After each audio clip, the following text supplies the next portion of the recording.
Chapter number 5 rural development. तो नाम indicate कर रहा है। इस चैप्टर में हम डिस्कस करने वाले हैं कि अपनी कंट्री के गांव का सुधार कैसे करें।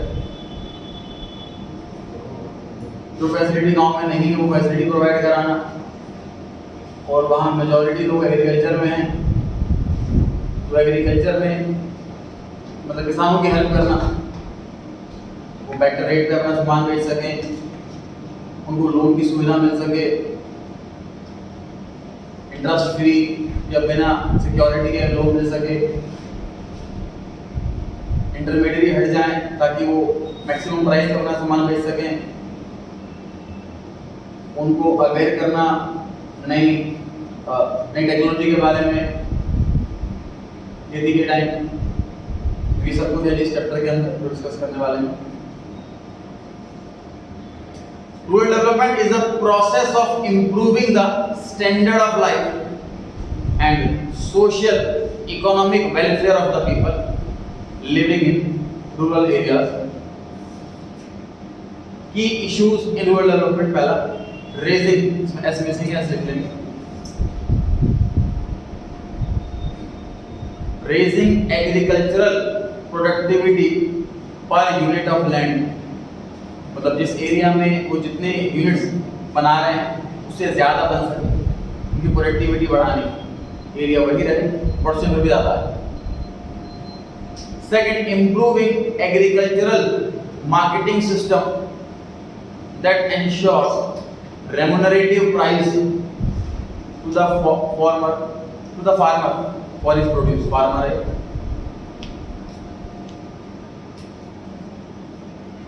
एग्रीकल्चर मार्केटिंग सिस्टम, मतलब एग्रीकल्चर से जो प्रोड्यूस बना उसको मार्केट करना, मतलब बेचना, उस सिस्टम को इम्प्रूव करना, वो बहुत सही रेट में ज़्यादा रेट में बेच सकते हैं। Motivate the production of higher value crops, जिस चीज़ में ज़्यादा प्रॉफिट हो वो वाली आइटम ज़्यादा बनाए हो एग्रीकल्चर फार्मर्स, इसमें कम प्रॉफिट हो वो कम बनाए। ये चीज समझानी है उनको, मोटिवेट करना। मोटिवेट एग्रीकल्चरल डाइवर्सिफिकेशन, डाइवर्सिफिकेशन में सेपरेट टॉपिक भी है, स्टडी करेंगे इस चैप्टर के अंदर। बाकी क्या मतलब है डाइवर्सिफिकेशन का, मतलब एक ही आइटम ना बनाते रहे, कई सारी आइटम बनाए, जैसे कि मार्केट वैल्यू डाउन हो गई तो नुकसान ना हो उनको, प्लस सीजनल आइटम होती हैं तो कोई सीजन ऑफ है, कभी किसी चीज़ का सीजन है, तो डाइवर्सिफाई करें, अपने काम को डाइवर्सिफाई करें। जैसे इस फाइनेंस में भी सिखाई जाती है सर कि आपकी इनकम का एक नहीं 4-5 सोर्स होने चाहिए। आप जॉब पे डिपेंड है, सिर्फ जॉब से आपकी सैलरी आती है, जॉब चलेगी तो क्या करोगे, तो अगर 4-5 सोर्स ऑफ इनकम एक बंद भी हो गया तो बाकी चले। आप सोर्स ऑफ इनकम कैसे होते हैं सर? डाइवर्सिफिकेशन से। अपना टाइम, अपनी इन्वेस्टमेंट हो अलग जगह डाइवर्सिफाई करें, हर जगह से पैसा आएगा। तो यहाँ पर एग्रीकल्चर डाइवर्सिफिकेशन का मतलब अलग अलग चीज़ें बनाना। Fifth point, diversification of production activity with a view to find alternative means of sustainable living other than crop cultivation. Point 5 में बता रखा है कि डाइवर्सिफाई करने का एक तरीका ये भी है कि आप और काम भी ढूंढ लो, सिर्फ खेती के भरोसे मत रहो। Point 5 में लिखा हो। Point number 6, कर्जा देना गांव में, क्रेडिट फैसिलिटी मतलब उधार देना, कर्जा देना। 7 point, to reduce the level of poverty in rural areas by farm and non farm employment. गरीबी घटानी है तो जॉब देनी है, किसान वालों को मतलब खेती वाले काम टाइप की जॉब दी और बिना खेती वाले काम टाइप की जॉब, फार्म एम्प्लॉयमेंट और नॉन फार्म एम्प्लॉयमेंट दोनों टाइप की जॉब क्रिएट करनी है ताकि गरीबी घटे। Promotion of organic farming, chemical की जगह अगर हम ऑर्गेनिक चीज़ों से खेती करेंगे इसलिए प्रमोट करना लोगों को। To expand education and health facilities in rural areas, ऐसे एरिया के अंदर हम स्कूल्स वगैरह, कॉलेज वगैरह खोलें और हॉस्पिटल्स, क्लिनिक्स वगैरह खोलें। Sources of rural credit in India, गांव में कर्जा या उधार लोगों को कहाँ से मिलता है? पहला नॉन इंस्टीट्यूशनल, मतलब इसके लिए कोई इंस्टीट्यूट नहीं बना हुआ। तो सिंपल सी बात, अगर मुझे लोन चाहिए तो मैं बैंक से ले सकता हूँ या अपने किसी फ्रेंड से ले सकता हूँ। तो फ्रेंड से ले रहा हूँ तो नॉन इंस्टीट्यूशनल, तो प्रॉपर इंस्टीट्यूट नहीं है, ऑथराइज्ड सोर्स नहीं है। और बैंक से ले रहा हूँ तो इंस्टीट्यूशनल, प्रॉपर ऑथराइज्ड सोर्स। तो ऐसे काम में जो कर्जा ले रहे हैं किसान, वो किस तरीके से ले रहे हैं? दो तरीकों से ले रहे हैं, इंस्टीट्यूशनल, नॉन इंस्टीट्यूशनल।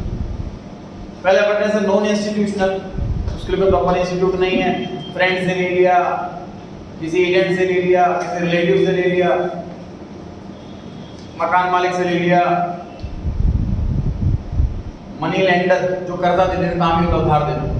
जैसे बहुत लोग यही बिजनेस करते हैं, उनके पैसा अच्छा खासा है, वो ब्याज पर पैसा देते हैं, फिर ब्याज कलेक्ट करना उनसे, ये काम मनी लेंडर्स बोलते हैं। इंस्टीट्यूट पर ऑर्गेनाइज नहीं है। नॉट इंस्टीट्यूशन वाले के अंदर cooperative societies, commercial banks, regional rural banks, NABARD, self help groups, ये सारे इंस्टीट्यूट बना रखे हैं गवर्नमेंट ने स्पेशली इन्हीं कामों के लिए, किसानों को उधार देने के लिए। एग्रीकल्चरल मार्केटिंग, जो एग्रीकल्चर जो सामान बनाया था हमने, उसको सही कस्टमर तक पहुंचा पाना मैक्सिमम रेट पर। The term agricultural marketing includes all those activities which are mostly related to gathering, processing, grading, packaging, storing, transportation, selling the agricultural produce. इन सभी चीज से रिलेटेड है एग्रीकल्चरल मार्केटिंग। स्टोर करना भी आ गया, ट्रांसपोर्ट भी आ गया, सेल करना भी आ गया। Defects of agricultural marketing, India में एग्रीकल्चर मार्केटिंग में क्या क्या दिक्कतें हैं, क्या क्या कमियां हैं, उस पर चर्चा करी जा रही है। इनएडिक्वेट स्टोरेज फैसिलिटी, सर स्टोर करने की जितनी भी फैसिलिटी हैं, जितने भी वेयर हाउसेज हैं, वो लिमिटेड हैं, कम है, जितनी जरूरत है उससे कम है। सेकंड पॉइंट, ट्रांसपोर्ट करने के, कम्युनिकेट करने के जो साधन है वो कम है, गाँव में हर एरिया में नहीं है तो लिमिटेड है। जैसे मूवीज वगैरह देखते हैं कि बस आएगी इस टाइम तो उस टाइम निकलेंगे, तो बड़ा लिमिटेड ट्रांसपोर्ट की सुविधा है, एक पर्टिकुलर टाइम पर ही बस या ट्रेन जाएगी, उसी टाइम पे निकल सकते हैं बस। तो इसलिए ट्रांसपोर्ट की कमी है, कम्युनिकेशन की कमी है। Mall practice in regulated markets, mall practice word इस्तेमाल करते हैं गैर कानूनी कामों के लिए। तो जो रेगुलेटेड मार्केट है, मतलब जो ऑथराइज्ड मार्केट है, उसमें भी जो अफसर बैठा हुआ है, सरकारी अफसर बैठा हुआ है, तो गैर कानूनी काम करता है, ज़्यादा पैसे लेता है, मना कर देता है। जैसे राशन की दुकान पे नॉर्मली क्या होता है, उसमें राशन की दुकान है, उसमें लोग आते हैं, उनमें तो राशन खत्म हो गया है, वो वापस भेज देता है, फिर वही वो नॉर्मल शॉप्स को भेज देता है। तो ये माल प्रैक्टिस हो गई। मल्टीप्लिसिटी ऑफ मिडलमैन, मल्टीप्लिसिटी मतलब मल्टीप्लाई से वर्ड बना है, तो कई गुना मिडलमैन है, मतलब जिस सामान जिससे बंदे ने बनाया, एग्रीकल्चर फार्मर ने बनाया, तो वो कस्टमर तक पहुंचाने में कई सारे लोग बीच में सभी अपना मार्जिन ऐड कर देते हैं, तो फार्मर को बड़ा कम पैसा मिल पाता है, तो कस्टमर को बहुत महंगा मिलता है। ये मतलब है इसका। Lack of proper grading, grade A, grade B, grade C, मतलब कैटेगरी बनाना, अपने क्वालिटी वाइज करना, ये चीज़ उनको नहीं समझ। जैसे अभी तो होता है कि भाई ग्रेड वाली आइटम नहीं बिकती है, कैटेगरी कर देते हैं हर चीज़ के अंदर। या गेहूँ चावल में भी कह लो, मतलब गेहूँ चावल 30 रुपये किलो भी है, 50 रुपये किलो है, 70 रुपये किलो भी है चावल, उन्होंने ग्रेडिंग कर रखी है दुकानदार। फार्मर्स को तो नहीं समझ, ग्रेडिंग करते हैं। Lack of adequate institutional finance, हर एरिया में ज़्यादा नहीं है जो इंस्टीट्यूट है रजिस्टर्ड, जो फॉरम में 5 नाम पड़े थे गवर्नमेंट इंस्टीट्यूशन उधार देने के लिए, वो कम है। Lack of proper marketing facility, marketing की नॉलेज कम है, फार्मर्स को फैसिलिटी हर जगह नहीं है, ये लिमिटेशन है, कमी है। Measures adopted by the government to improve marketing system, तो गवर्नमेंट ये 7 स्टेप उठा रही है कि एग्रीकल्चर की मार्केटिंग को इम्प्रूव कर सके। पहला, एक रेगुलेटेड मार्केट बनाई जाए, रजिस्टर्ड मार्केट बनाई जाए, फार्मर वहाँ पे इजीली जा करके प्रोडक्ट रख सकें, सामान बेचना बेच सकें। Provision of warehousing facility, हर जगह वेयर हाउसिंग बनाए जाए सफिशिएंट हो, माल खराब होने का डर ना हो। जनरली में दिक्कत एग्रीकल्चर वालों को यही आती है कि जी जब फसल बन गई तो उनको पैसा जल्दी चाहिए, क्योंकि उधार ले रखा उस पर ब्याज जा रहा है, उनमें पैसे नहीं है, तो बेची जल्दी ये होती है। सेकंड चीज़ खराब हो जाएगा, इस बात का डर होता है। तो अगर प्रॉपर वेयर हाउस होंगे, अगर खराब होने का डर नहीं होगा तो अपना अच्छे रेट पर वेट करके बेच सकते हैं। Compulsory use of standard weight for measurement, मतलब बिना तोले नहीं बेचना सामान, ये सिस्टम कुछ कर दिया जाए अच्छे से प्रॉपर सामान तोल करके। किसानों से कई बार क्या कर लेते थे वो कि भाई जितना भी वेट हमारे खेती में से सब हम लेंगे कर लेंगे, क्वांटिटी वेट नहीं करा, वो वेट मेजर करके सामान बेचेंगे। सब्सिडाइज ट्रांसपोर्ट की फैसिलिटी है वो सब्सिडी रेट पर दें, सस्ते रेट पर दें किसानों को, एक स्टेप उठा रहे हैं। Establishment of Food Corporation of India, Central Warehousing Corporation by the government to increase the capacity of storing. Again point number 2 से रिलेटेड ही हुआ है, वेयरहाउस की फैसिलिटी, स्टोर की फैसिलिटी बढ़ाने के लिए कंपनी ने बोल दी है। Provision of MSP, minimum support price, इस प्राइस ये मिनिमम प्राइस है, इस प्राइस से नीचे आपको बेचने की नौबत नहीं आएगी। एमएसपी बेसिकली क्या होता है, किसानों का आंदोलन की आपने सुना ही होगा काफी ज़्यादा। गवर्नमेंट बोल रही है किसानों को कि आप अपना सामान बनाने के बाद जहां मर्जी बेचो, जिस मर्जी रेट से बेचो, पूरी आज़ाद हो।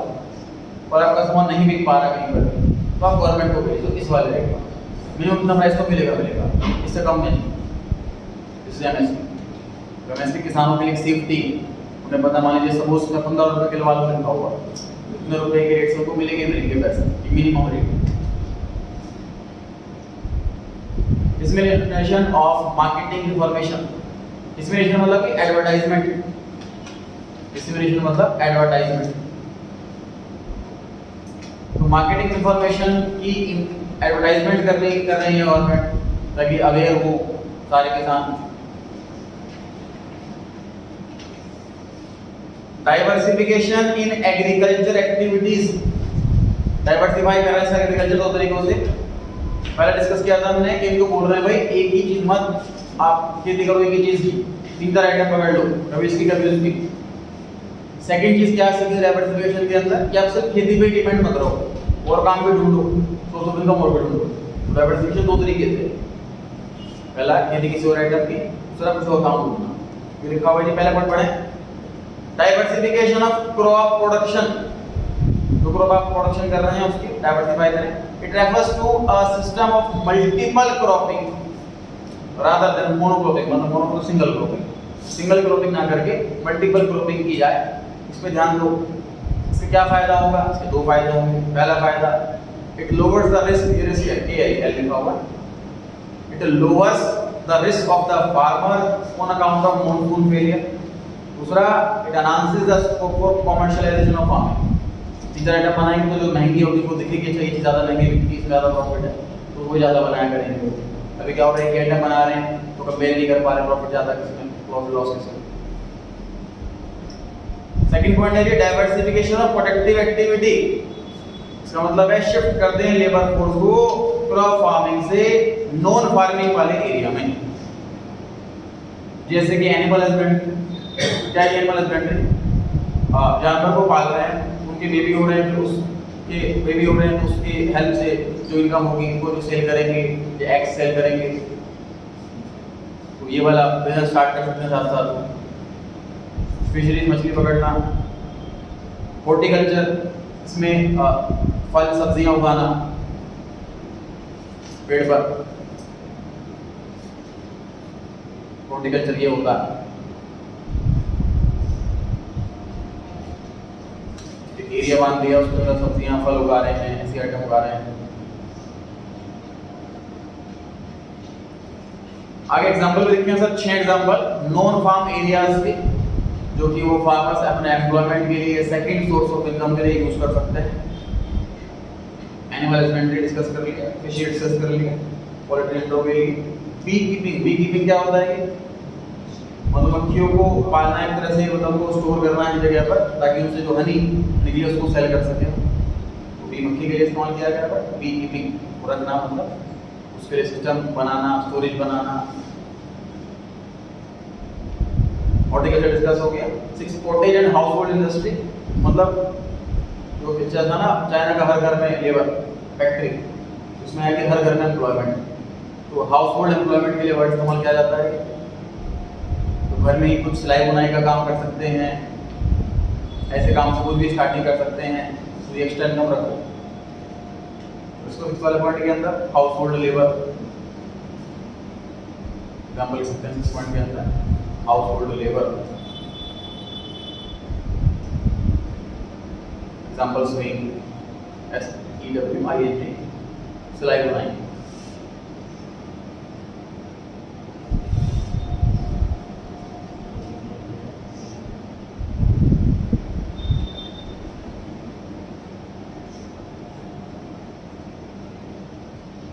Organic farming, organic farming basically क्या है सर? जो वेस्ट होता है एनिमल्स का गोबर, उसको यूज करके अगर हम फार्मिंग करते हैं केमिकल की बजाय, तो वो बेस्ट रहती है, हेल्दी रहती है। Organic farming is a type of farming in which organic input animal जो कंपोस्ट होते हैं are use for cultivation. It discourage the use of cultivation, it discourage the use of chemical input. ये वाला interact करता है, discourage the use of cultivation, है ना?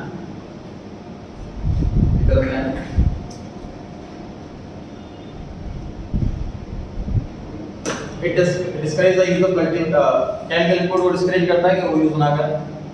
This method of farming is environment friendly. फायदे क्या हैं सर ऑर्गेनिक फार्मिंग के?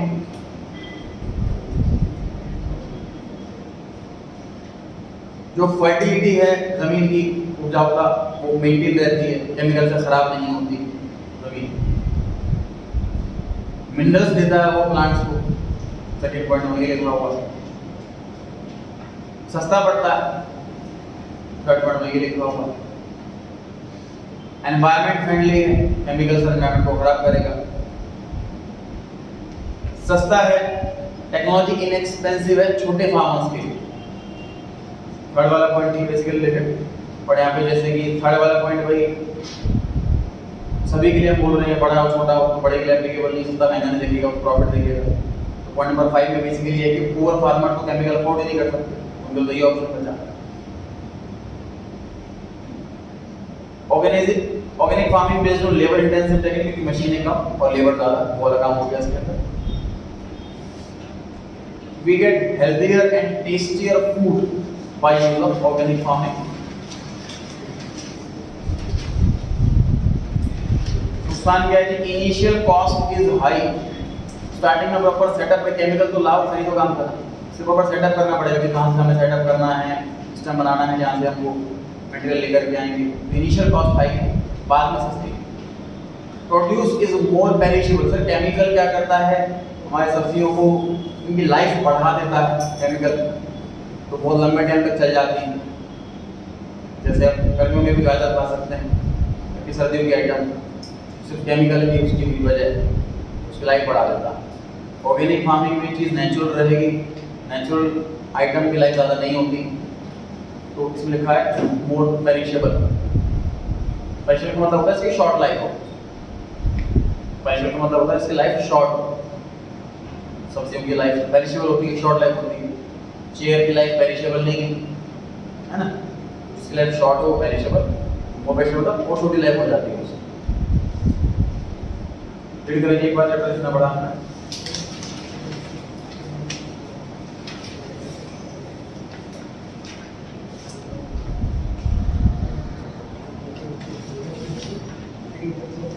पहले क्वेश्चन में आंसर है जो फॉल्स, सेकंड क्वेश्चन में बी ऑप्शन, थर्ड क्वेश्चन में मनी लैंडर, फोर्थ क्वेश्चन में RRB regional rural bank.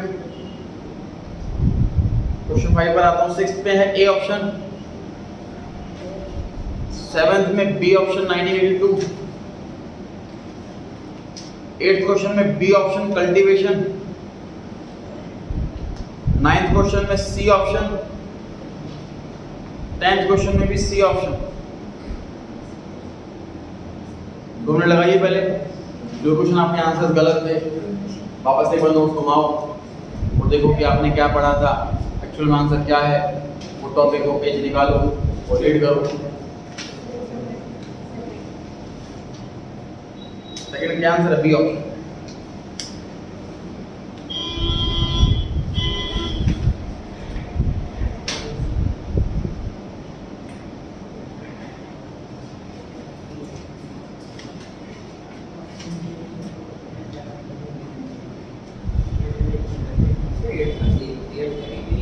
Eight question में लिखा हुआ है कि एग्रीकल्चरल मार्केटिंग इनमें से कौन सा नहीं है, तो जरा फटाफट से निकालो एग्रीकल्चरल मार्केटिंग 116 पेज पे, second paragraph, second line. Agriculture marketing के अंदर क्या क्या इंक्लूड है उस आपकी लिस्ट दे रखी है और सारे ऑप्शन में से मैच कर लो, मिल गया आंसर।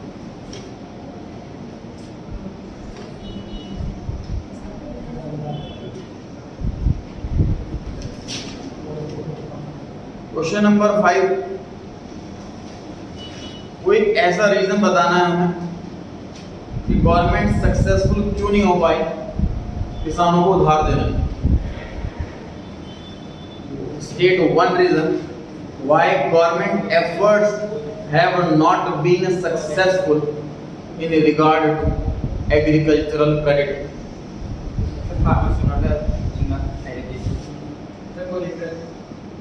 ऑर्डर भी सही है।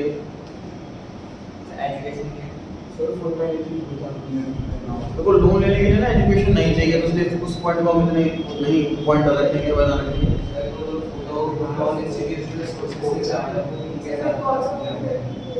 हाँ जी,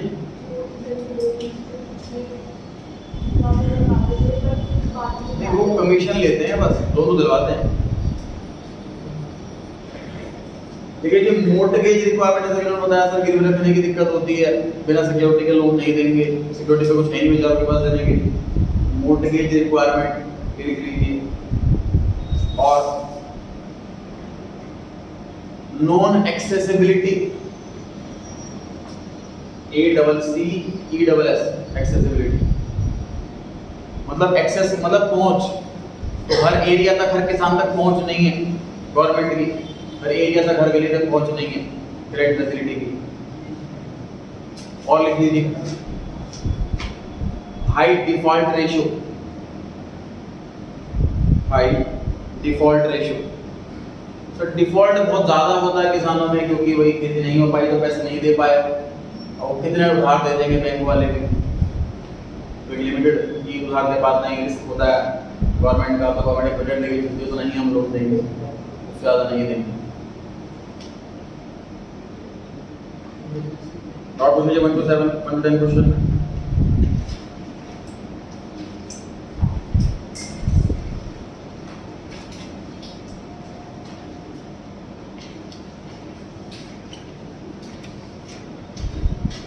आपके पास जो भी स्कूल में बुक लगी हुई है वो भी आपको कंप्लीट करनी है। जैसे क्वेश्चन हो गई पूछ रहे थे, क्वेश्चन ये वाला है जो क्लास में कवर नहीं हुआ है लेकिन स्कूल में कवर अप हुआ है, तो देखिए तो समझ लीजिए आपका जो सिलेबस है वो इतना,